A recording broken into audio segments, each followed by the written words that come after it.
Tanse, I'm Krisanachkate. Welcome to APTN National News Daytime. A total of 7 Treaty 6 leaders will travel to London for a private meeting in Buckingham Palace with King Charles on March 11th. The special meeting comes as First Nation leaders prepare for the 150th commemoration and celebration of Treaty 6 in Saskatchewan on August 20th. The Atakakuk Cree Nation sent the initial invitation to take part in the 150th commemoration of Treaty 6 in Fort Carlton, Saskatchewan earlier this year. It's to reaffirm the continued relationship between Treaty 6 First Nations and the Crown. During that special meeting, the 7 leaders say they will invite King Charles to attend the sesquicentennial signing of Treaty 6 in Fort Carlton from August 20th to the 23rd. The original Treaty 6 parchment will also return home for the first time in 150 years, and chiefs will visit other signing sites that include Beardy's Camp, Fort Pitt, and Enoch Cree Nation in Alberta. Beardy's and Okamesis Cree Nation Chief Edwin Ananis is one of the 7 delegates. He's also the lead in having the Treaty 6 parchment come back to Treaty 6 territory. In a statement, Chief Ananis added, "While the treaty texts do not tell the complete story of what was agreed to under Treaty 6, they are a key part of our history. My hope is that the visiting Treaty 6 exhibits will provide much needed treaty education and awareness that will provide a strong foundation for realizing treaty over the next 150 years. Gifts will also be given to King Charles in Buckingham Palace, including baby mucklucks to represent the care needed for First Nations children." The land base of the Member 2 First Nation in Nova Scotia will double in size after a federal announcement on Wednesday in the First Nations community, which has already grown quite a bit over the years. Minister of Crown Indigenous Relations Rebecca Alty announced 4 additions to the reserve, totaling more than 400 acres. Some of the extra land is reserved to increase commercial and economic opportunities, but Chief Terry Paul says a lot of it will be used for modern housing. Well, on the other side of the highway is the largest one, and that's enough room to put, say, like 1,400 houses there. So it's would be a major addition to our, and much needed addition to our reserves, because we're out of land now. According to a government news release, just over 90% of the new land, 368 plus acres, will be used for residential purposes. Another 20 acres is earmarked for commercial development, nearly 13 acres for improved access to the community, and the remainder, just over 7 acres, for more space for the Member 2 Heritage Park for cultural and ceremonial purposes. The province of Ontario has announced accelerated construction timelines for roads in northern Ontario that will lead to the mineral-rich Ring of Fire. On Tuesday, the Ford government said the completion of the all-season roads to the Ring of Fire will now happen 5 years ahead of schedule, with construction planned to start in June of 2026 and roads beginning to open in November of 2030. Ontario says development of the Ring of Fire, roughly 500 kilometers northeast of Thunder Bay, will create 70,000 jobs and add $22 billion to the economy over the next 30 years.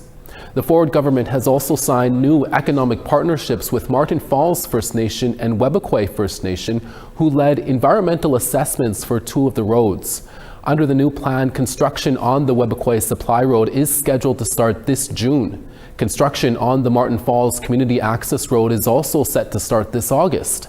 In total, 4 road projects will see First Nations connected to the provincial highway network and provide access to the area that is critical to the development of the Ring of Fire.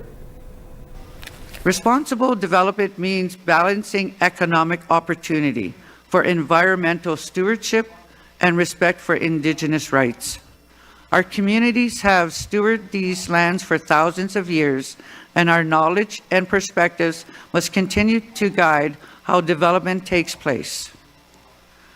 When done right, critical mineral development can support both economic prosperity and the transition to cleaner technologies. while ensuring the protection of lands and waters that sustain us. Meanwhile, mining projects in Manitoba are getting a $3.4 million boost thanks to the provincial government. A large portion of the funding is slated for a mine 100% owned by Norway House Cree Nation. Mining and Trade Minister Jamie Moses made the announcement at the 2026 Prospectors and Developers Association of Canada conference in Toronto. Moses says $2 million will go to the Minago Critical Minerals Project, located 5.5 hours north of Winnipeg. It became the first critical minerals project to be fully owned by a First Nation in Canada when Norway House Cree Nation purchased it in 2024.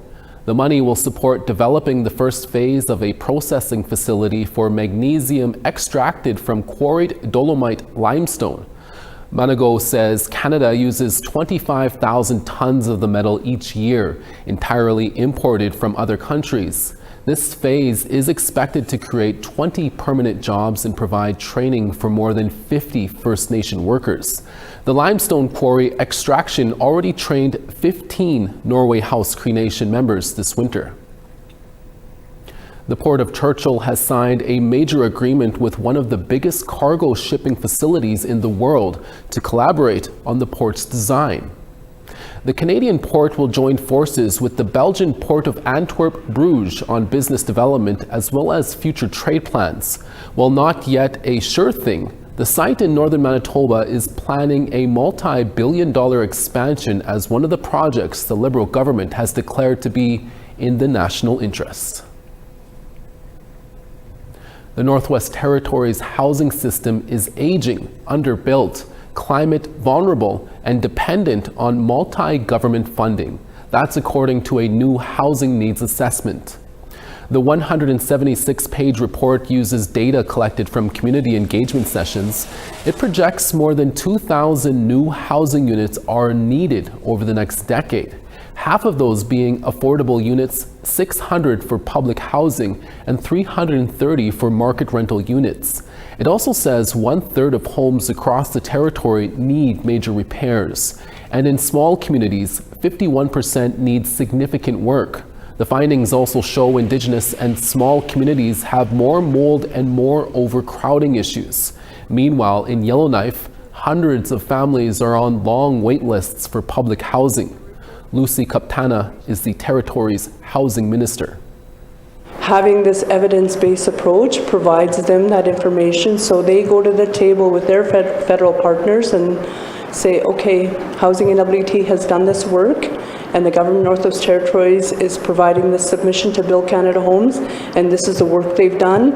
They've gone to 20 communities, they've had over 450 people or households be part of the survey. They work with the University of British Columbia with their housing assessment resource tool. Saskatchewan RCMP is asking for the public's help in identifying 2 suspects who allegedly shot a man in a First Nation last Tuesday afternoon. According to the Carrot River RCMP, Mounties were called to the Red Earth Cree Nation at around 2:20 p.m. on Tuesday afternoon for a report of a shooting. When RCMP arrived, they located an adult male with a gunshot wound. He was taken to hospital with non-life-threatening injuries. RCMP say they are now looking for a gray Chevrolet Impala that approached the victim before a firearm was discharged at the man. Police say 2 people were inside the vehicle and they fled the scene after the shooting. If anyone has information on the vehicle or 2 suspects, you are asked to call RCMP or Crime Stoppers. Red Earth Cree Nation is located about 250 kilometers northeast of Prince Albert. Alberta RCMP are turning to the public to help identify a man they say was discreetly taking photos of people in store change rooms without their consent. They say they need the public's assistance after following many investigational leads, including working with the Canadian Border Service Agency. Alberta RCMP says the man pictured here is a suspect in the voyeurism investigation, which began in June of 2024. They say it was at that time that a woman trying on clothes at a store saw a cell phone slide under her change room door. She quickly grabbed the device and alerted staff, but the suspect fled before police arrived. RCMP say a lengthy investigation has revealed several other videos of victims changing or using the bathroom. Anyone with information on his identity is asked to contact the Alberta RCMP, or if you wish to remain anonymous, contact Crime Stoppers at 1-800-222-8477. Chisasibi in northern Quebec has a reason to celebrate as they recently opened a new mobile health project. That story after the break. Don't go away.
Welcome back.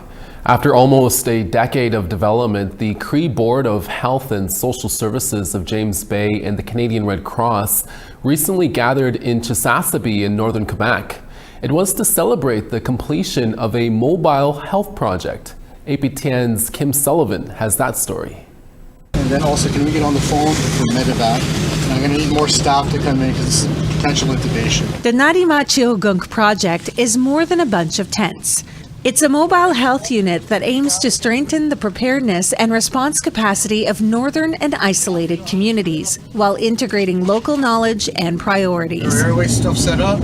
A historic joint training session took place in Chisasibi, where the initiative began, between the Cree Board of Health and Social Services of James Bay and the Canadian Red Cross to test new winterized equipment and strengthen the skills of the mobile unit staff. Today we were working with our PSO team, that's public safety officers, first responders, our ambulance technicians, and also Canadian Rangers. They had a scenario where they brought in somebody with hypothermia, and the ambulances, they brought somebody that had smoke inhalation. So then after that, the medical staff did their stuff in front of everyone, how they do it in a hospital setting.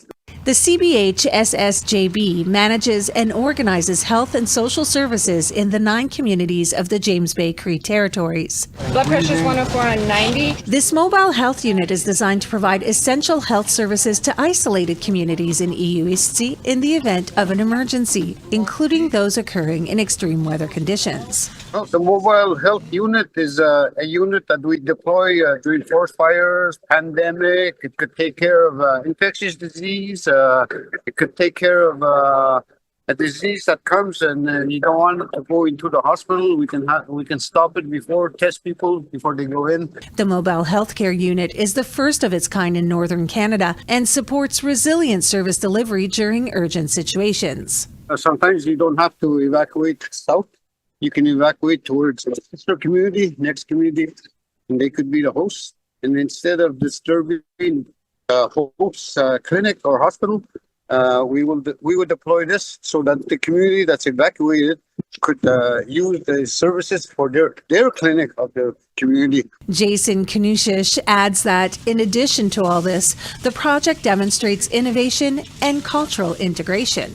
So when we deploy these mobile health units, we also deploy a teepee. Come, I'll show you the teepee. And healthcare that is guided by the Cree. So when there's an event happening, we always set up the teepee, and we have our psychosocial team that take care of the mental health side of the event. It's healthcare adapted to the pace of the North. Kim Sullivan, APTN National News, Montreal. Now to tell you about an interesting story in Australia. A living project that explores the power of language between First Nations and multilingual communities has been unveiled by the University of Technology in Sydney, Australia.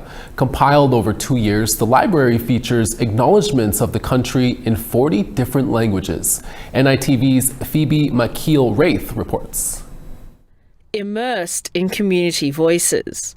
This big screen experience, part of the Acknowledging Country in Our Mother Languages project. So just saying it out, it just made it feel like it was a very important occasion. Led by Filipino-Australian Dr. Elaine Laforteza, it was inspired by conversations in the lead up to the Voice to Parliament referendum. Because at the heart of it, it is recognising and acknowledging that we are on First Nations lands. And we also have this multilingual existence that exists and that we should be proud of and that we should learn how to champion. Driven by the UTS Multicultural Women's Network, the initiative has now built a library of acknowledgements in 40 different languages.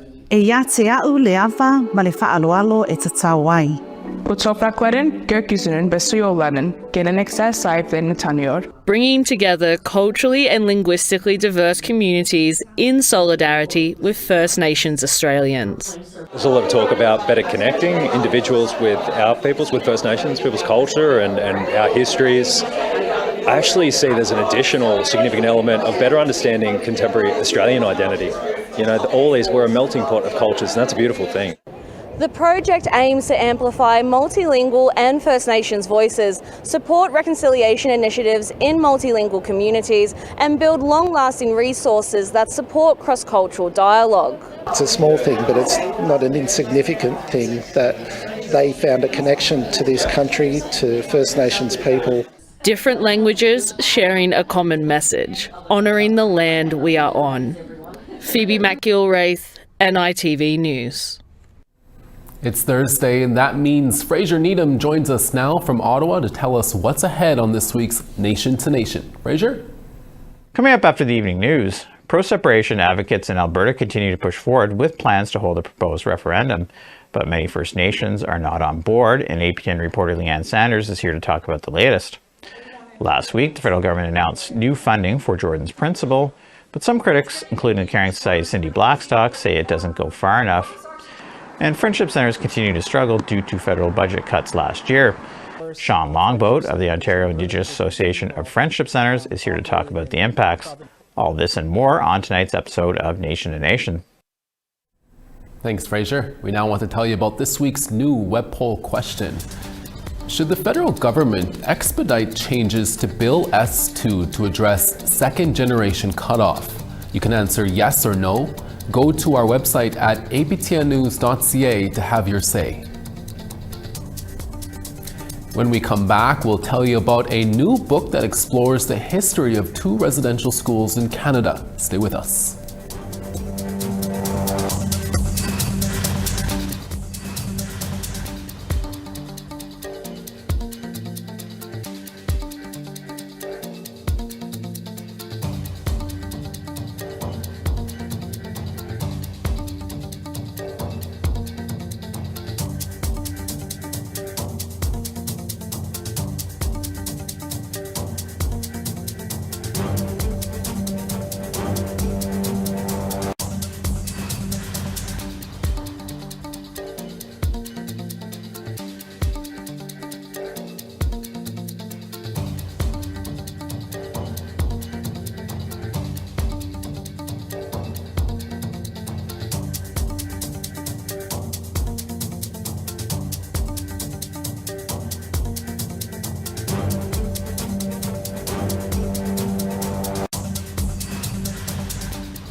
Thanks for staying with us. St. John's sunny and -11, Halifax partly cloudy, -5.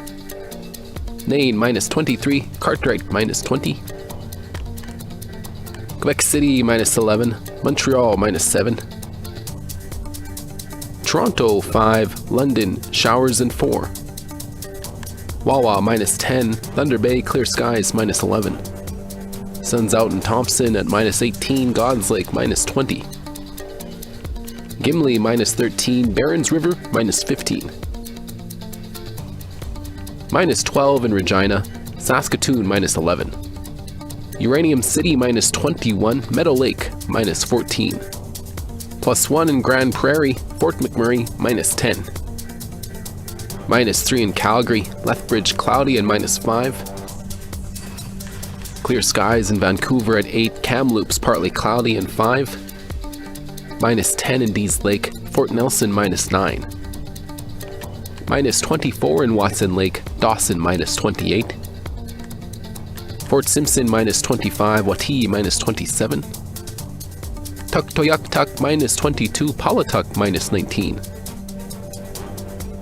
-31 in Whale Cove, Baker Lake -36. And Iqaluit -23, Aglulik -37. A Northern Ontario residential school survivor and advocate is the subject of a new children's book. It's called Shirley, an Indian residential school story.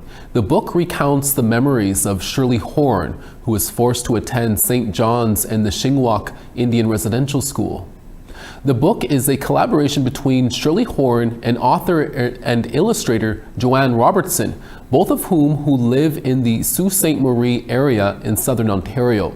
A book launch was held at Algoma University, where Horn served as the first chancellor. It is also the former site of the Shingwauk Residential School. The book describes Horn's experience of being separated from her family and culture as a young child. Her story also highlights the ways she and other children rebelled and fought to keep their spirits high. Horn is also a founding member of the Children of Shingwauk Alumni Association. She was recently appointed to the Order of Ontario in February. With the demolition of the Portage Place Mall in downtown Winnipeg, the Pete-de-Guay skate park has been forced to move to another location. The skate park hoped to open for the winter, but has been experiencing some delays since moving. APTN's Julia Ross reports. With True North and Southern Chiefs Organization's development of the Portage Place Mall in downtown Winnipeg becoming a not-for-profit residential complex, the Pete-de-Guay skate park must move. This move will be the Pete-de-Guay skate park's third location and second temporary location so far. When Pete-de-Guay lost its space at Higgins in Maine, they were searching, and we were in the midst of close to purchasing the property. And so, joining together with the previous owners, we helped them get into the Portage Place space with the understanding that we had development plans coming. After being told they would need to shut down, the True North company has provided the Pete-de-Guay skate park with a new space, the old Snap Fitness building on Portage Avenue. Executive Director of Pete-de-Guay, Dan McRory, says he's grateful to have had support acquiring the new space. It's been a lot of work, so we're kind of juggling a few different things where, True North did jump in and help provide us with this space. And then in the meantime, we're also continuing to pursue long-term spaces. Because in the end, we just don't want to be jumping around from space to space. We want to find a place, not just for us to not have to move more than once, but for the community to know where we are and be, sure that we'll be there. McRory says that the skate park would have opened its new location, but there have been multiple delays. We've got some remediation going on here because we did have a flood in the space. And so the building owners took care of that quickly, but there's a lot of water damage that needs to be repaired. So we're about to launch a fundraiser. We lost a little bit of time, so there's been some downtime here. So that we've been using resources to build and move and all that stuff. So we're launching a fundraiser to help us open back up. There's going to be opportunities to sort of like sponsor a ramp and all kinds of different things. Staff member Isaiah Parisian says it's been unfortunate that there hasn't been a place to skate for this year's winter. My hopes would be to just have the doors open for everybody, to give everybody a space to come in and skate or whatnot, and just to stay warm and to stay active during the winter. And it's also a great outlet for a lot of families to bring their kids, and it's good for programming, it's good for the youth. True North says that they will continue to support and help the skaters find a true permanent location in the future. One of the things that we deeply understand is that we have a community in our downtown that is underserviced for recreational opportunities for youth. We need it. The community needs it. The neighborhood needs it. Pete-de-Guay hopes to find its permanent home within the next 3 to 5 years, and its goal is to find a space that provides a great service to the community. Julia Ross, APTN National News, Winnipeg. And that's all the time we have for APTN National News Daytime. Dennis Ward is back for your evening news in a few hours. Please join us then. From all of us at APTN National News, thank you for watching, and we'll see you again next day.